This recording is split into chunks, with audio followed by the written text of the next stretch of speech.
Hello, this is Mr. Lowry, and today's objective is we will compose a personal narrative by using genre characteristics and craft. So first, what is a personal narrative? A personal narrative is a story that tells about something in your life.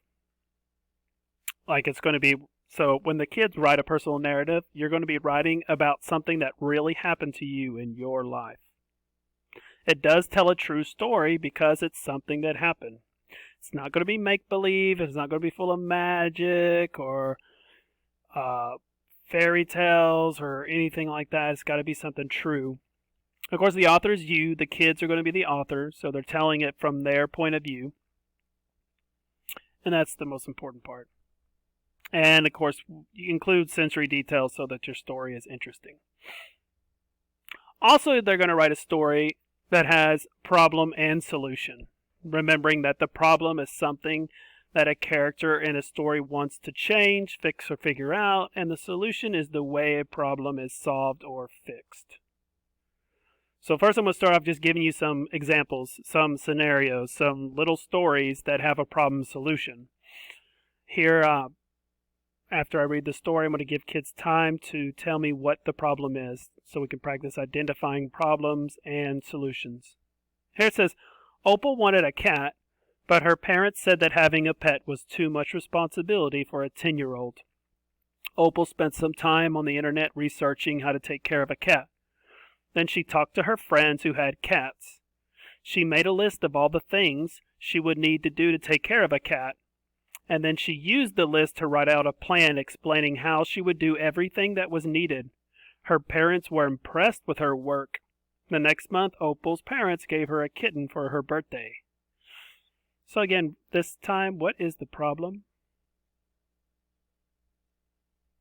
Looks like the problem was Opal wanted a cat, but her parents wouldn't let her have one. How does Opal solve her problem? In this case, she did some research, and she wrote out a plan of all the things that she would do to take care of her cat. And she changed her parents' mind by doing that. I guess what she did is she showed her parents that it wasn't too much responsibility because she showed them how responsible that she would be. In this story, it says Braden was riding his bike when he accidentally ran over some broken glass and got a flat tire.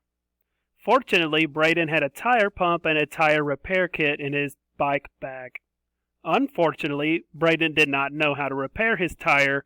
Luckily, Braden also had his smartphone. Braden found a video that showed him how to repair his tire. He followed the instructions, and soon he was on his way. So again, the problem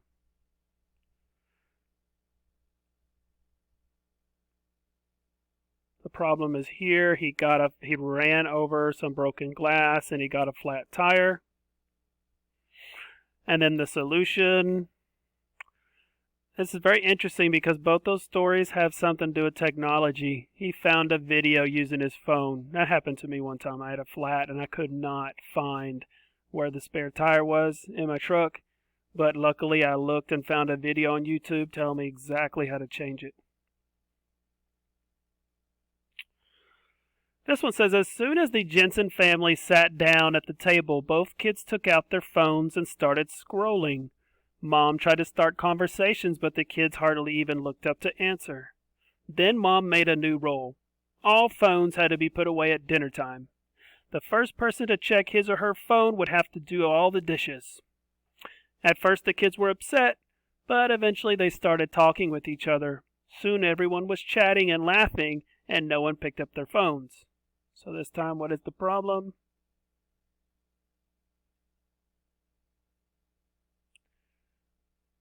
It's the kids using their phones at the dinner table and not talking to their family. And then who solves the problem this time? It is the mom, and she made a new rule, it says. Then Mom made a new rule. So the new rule would be the solution.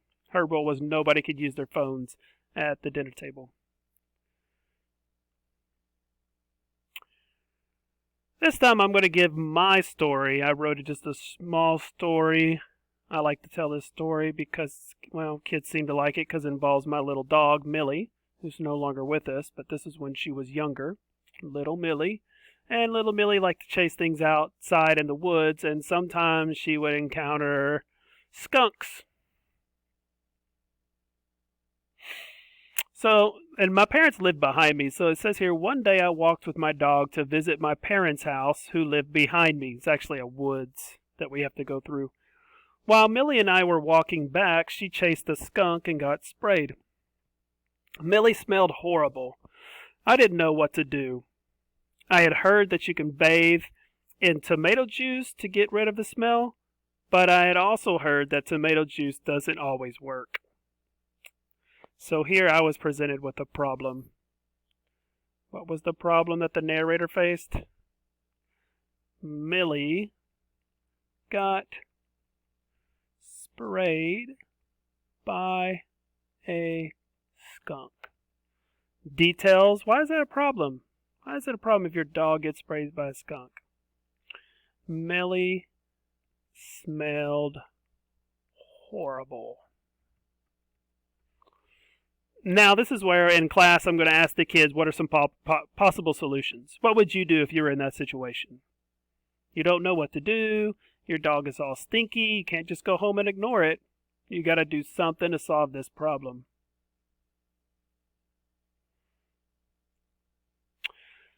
So what I did, after panicking a little bit, I called my mom, and she looked for a recipe online.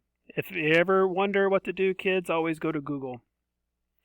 She found a recipe that called for baking soda, hydrogen peroxide, and dish soap. We mixed the ingredients into a plastic pitcher and poured the solution over Millie's body, while she was in the sink, of course. First grade, your meeting has started. First grade, your meeting has started. We rubbed the solution into Millie's fur for a few minutes, and then rinsed her off. That's all it took.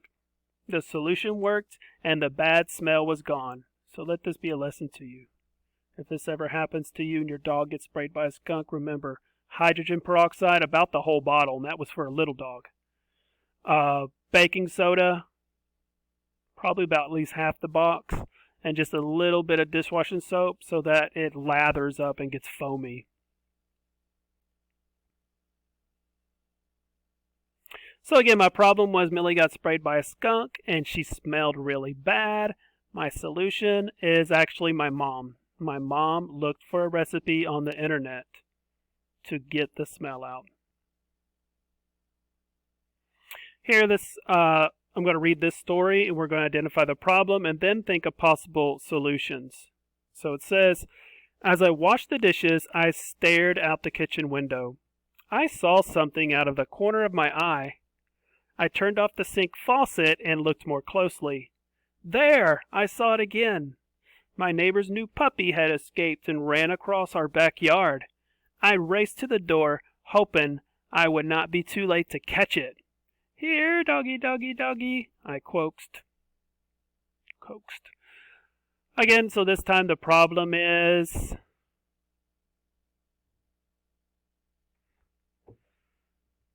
the neighbor's new puppy escaped and was running across our backyard, or this narrator's backyard, whoever's writing this story. And in the solution, that's what we're going to generate ideas with the class about what are some possible solutions.